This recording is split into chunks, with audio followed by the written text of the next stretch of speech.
Good morning students. This is our home science class and our chapter is 6 late adulthood या old age. इसका समय है 60 years and above, मतलब 60 years के बाद ये जो है late adulthood जो बाद की प्रौढ़ावस्था है वो स्टार्ट हो जाती है। तो आज हम इसके बारे में डिस्कस करेंगे और इस एज में आकर क्या होता है, फिजियोलॉजिकल और साइकोलॉजिकल क्या हमारे विचार हो सकते हैं जो इस एज के व्यक्ति हैं, उस एज के पर्सन के साथ, उसके बारे में हम डिस्कस करेंगे। तो अब आप ये सोचो कि 60 इयर्स का पर्सन है, उसके दिमाग में क्या चलता है, वो कैसे फील करता है, इसी के बारे में हम रीड करेंगे। In today's context, lifespan of people has gone up more and more. People are surviving for a long time, thus the longevity of life has increased. In today's context, मतलब आज के इस वैज्ञानिक युग में जब बहुत ज़्यादा वैज्ञानिक तरक्की हो गई है और स्वास्थ्य सेवाओं में भी बहुत ज़्यादा तरक्की हुई है, तो इस कारण बीमारियां अब कम होती हैं और लोग ज़्यादा समय के लिए जीते हैं और व्यक्ति की औसत आयु अब बढ़ गई है। The rise in the population of 60 years and above called senior citizens is posing new challenges to the society. अब समाज में 60 ईयर और इससे ज़्यादा ईयर के व्यक्ति, जिनको कि वरिष्ठ नागरिक कहा जाता है, एक नए चैलेंज की तरह सामने आ रहे हैं। क्योंकि पहले तो जो परिवार सिस्टम होता है उसमें छोटे बच्चे से लेकर वृद्ध व्यक्ति की देखभाल अच्छे तरीके से हो जाती थी, लेकिन आजकल जो ये न्यूक्लियर फैमिलीज या अपनी फैमिली से जैसे बच्चा दूर जाकर रहता है औद्योगिकरण के कारण, तो इस समय में ऐसे वृद्धों की देखभाल करना और उनको अपने समाज में सरवाइव करना उनके लिए भी मुश्किल है और दूसरों के लिए भी थोड़ा सा मुश्किल होता है। Traditionally the institution of marriage is strongest to take care of each and every member of the family from birth till death. However the westernization and industrialization has changed our society a lot. Family ties are now not that strong or strained. अब जो ये family bond है ये अब ज़्यादा strong नहीं रह गए, अब ये ढीले हो गए हैं, मतलब अब परिवार थोड़ा टूट गए हैं। Old people around us can be put into 3 categories. जो बूढ़े व्यक्ति हैं जो हमारे आसपास हैं, हम उनको 3 कैटेगरीज में डिवाइड कर सकते हैं। Number 1, self spirited people. They maintain good health and have happy temperament. They accept the changes, are not much social. They are not a burden on young people. Number 1, जो खुद ही प्रेरित रहते हैं और जोश से भरे रहते हैं, ऐसे पीपल। ये अपनी हेल्थ अच्छी रखते हैं और इनका व्यवहार भी खुशी रहता है और वो जो कि सोसाइटी में जब उनके साथ चेंजेज हो रहे हैं उनको स्वीकार कर लेते हैं। ये चाहे बहुत ज़्यादा सामाजिक सोशल नहीं होते, लेकिन ऐसे लोग युवा लोगों पर बर्डन नहीं होते, मतलब ये अपना काम काज, अपने शरीर की देखभाल खुद कर लेते हैं, तो ये यंग पीपल के लिए बर्डन नहीं होते। Number 2 category, well adjusted people. बहुत अच्छे से एडजस्ट करने वाले लोग। Such people accept the changes and their limitation. They manage their changed lifestyle. ऐसे लोग अपनी जो चेंजेज हो रहे हैं उनको और जो उनकी सिचुएशन आ गई है उसके अनुसार अपने आप को ढाल लेते हैं और वो जो लाइफस्टाइल चेंज हो गया उसमें अच्छी तरह से मैनेज कर लेते हैं। Number 3, dependent people.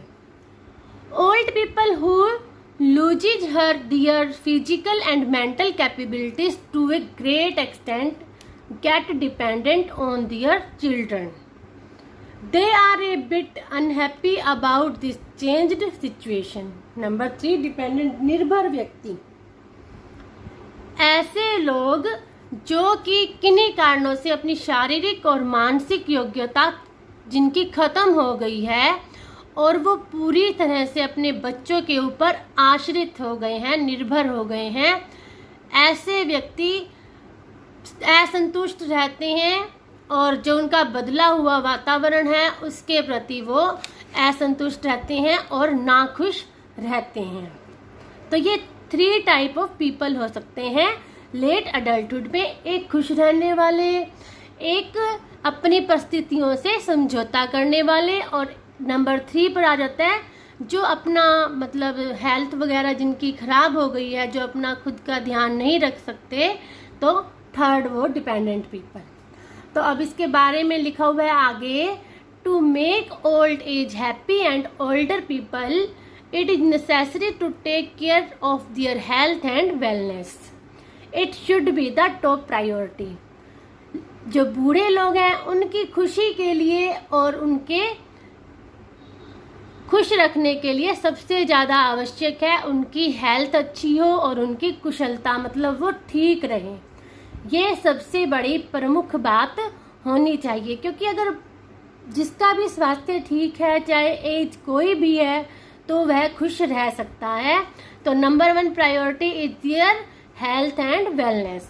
WHO has made recommendation to develop a global strategy on diet, physical activity and health. WHO जो वर्ल्ड हेल्थ ऑर्गेनाइजेशन है, उन्होंने इसके लिए कुछ रिकमेंडेशन कर रखी हैं ओल्ड पीपल के लिए कि उनकी डाइट क्या होनी चाहिए, उनका फिजिकल वर्क कितना होना चाहिए और वो अपनी हेल्थ के लिए कितनी उन्हें एक्टिविटी करनी है या कितनी होनी चाहिए। इसी के साथ साथ the government of India is equally concerned about the increasing health problems and issues as it put tremendous pressure in terms of providing health services, economic growth and quality of life to senior citizens.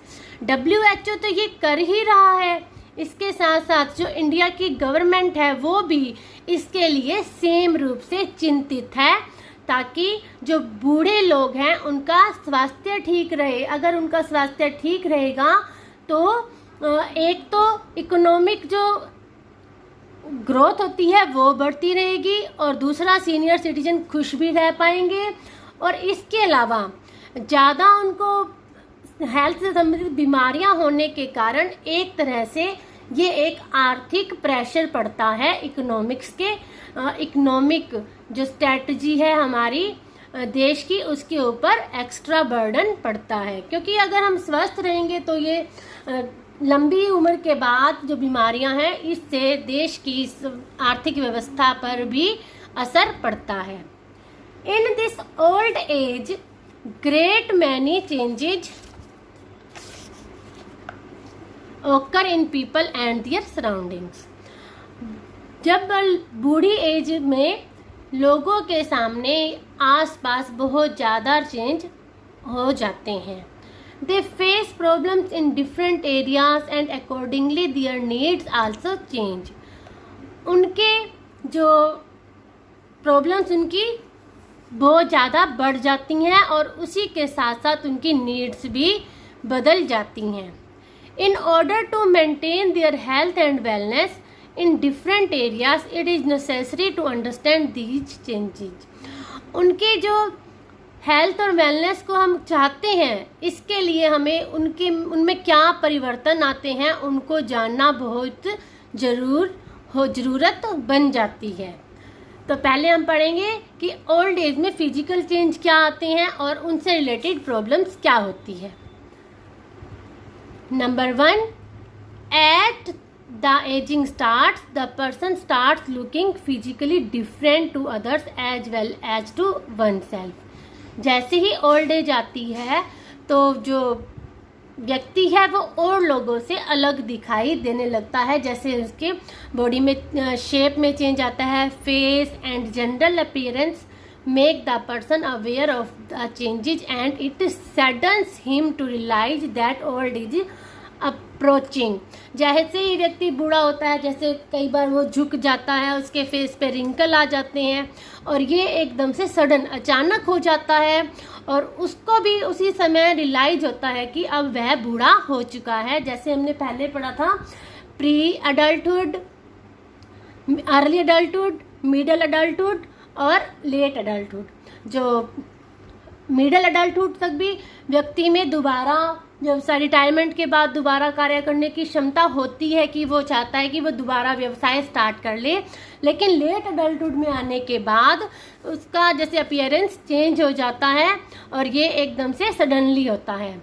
The muscle become loose, wrinkles start showing, hair start graying and become scanty, weight increases, working capacity is reduced. अब बताए हैं कि physical change और क्या होते हैं। जो मांसपेशियां होती हैं वो लटक जाती हैं, रिंकल स्टार्ट दिखाई देने लगते हैं और हेयर रूखे भी हो जाते हैं और वाइट भी हो जाते हैं। जो बॉडी वेट है वो बढ़ जाता है और काम करने की क्षमता कम हो जाती है। They feel sad, hurt and dejected, वो उन्हें बहुत ज़्यादा उदास फील करते हैं और उन्हें लगता है कि उन्हें एक तरह से छोड़ दिया गया है, उन्हें रिजेक्ट कर दिया गया है। Family member and the person should make oneself ready for the changes as natural growing up.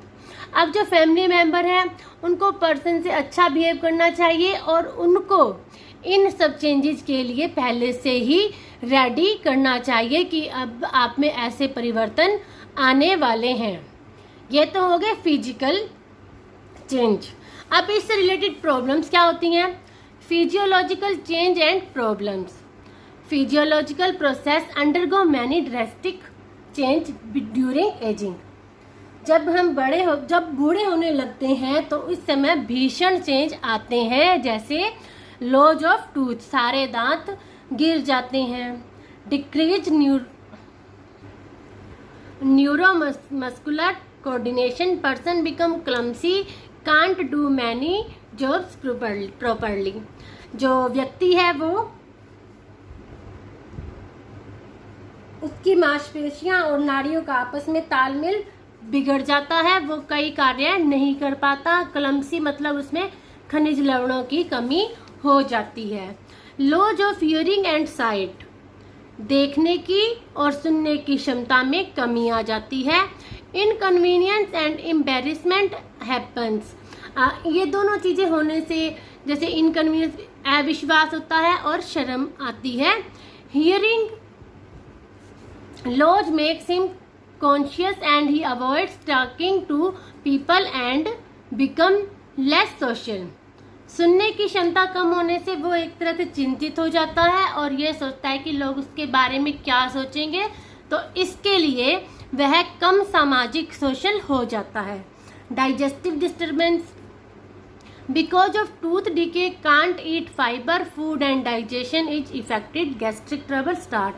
जैसे कि पहले बताया कि इस उम्र में आकर कैल्शियम की कमी के कारण दांत टूट जाते हैं, तो दांत ना रहने की वजह से वो अब फाइबर वाला फूड खा नहीं पाता और डाइजेशन प्रॉब्लम स्टार्ट हो जाती है और गैस्ट्रिक प्रॉब्लम भी स्टार्ट हो जाती हैं। Changes in cardiovascular system, narrowing of arteries, high BP is very common problem. Cardio problem होने से उनकी बीपी की प्रॉब्लम हो जाती है, जैसे धमनियों में वो नैरो टाइट हो जाती हैं तो बीपी की प्रॉब्लम भी स्टार्ट हो जाती है। हेल्थ प्रॉब्लम, अब हेल्थ प्रॉब्लम्स में सारी इकट्ठी ही बताई जाएंगी। हाई बीपी, डायबिटीज, ऑर्थराइटिस जो हड्डियों से संबंधित है, and other lifestyle disease occur after 50 year of age. 50 year की एज के बाद ये सब बीमारियां, ये सब हेल्थ प्रॉब्लम स्टार्ट हो जाती हैं। Drastic lifestyle change have to be made in order to adjust with these problems. जो हमारा अब लाइफस्टाइल है, लाइफस्टाइल के कारण ही ये सब अब चेंज उत्पन्न हो गए हैं। The person does not want to go to social gathering due to diet restriction and become recluse. इस एज में आकर अब व्यक्ति बाहर जाकर गैदरिंग नहीं करना चाहता, क्योंकि खाने में भी बहुत ज़्यादा रिस्ट्रिक्शन हो जाती हैं, भी ये नहीं खाना वो नहीं खाना, तो इस कारण अब वो घर पर ही अकेला एकांत जीवन जीना चाहता है, ना वो बाहर जाएगा, ना वो एक्स्ट्रा कुछ खाएगा। Timely checkup can help the person from this physiological disturbance. हाँ, अगर टाइम टू टाइम ये चेकअप होता रहे तो जो पर्सन है इन कुछ बीमारियों से दूर रह सकता है। तो कल हम पढ़ेंगे सोशल चेंज एंड प्रॉब्लम्स। आज हमने पढ़ा फिजिकल प्रॉब्लम्स और फिजिकल चेंजेस क्या आते हैं लेट अडल्टहुड में पर्सन पर। Okay, thank you.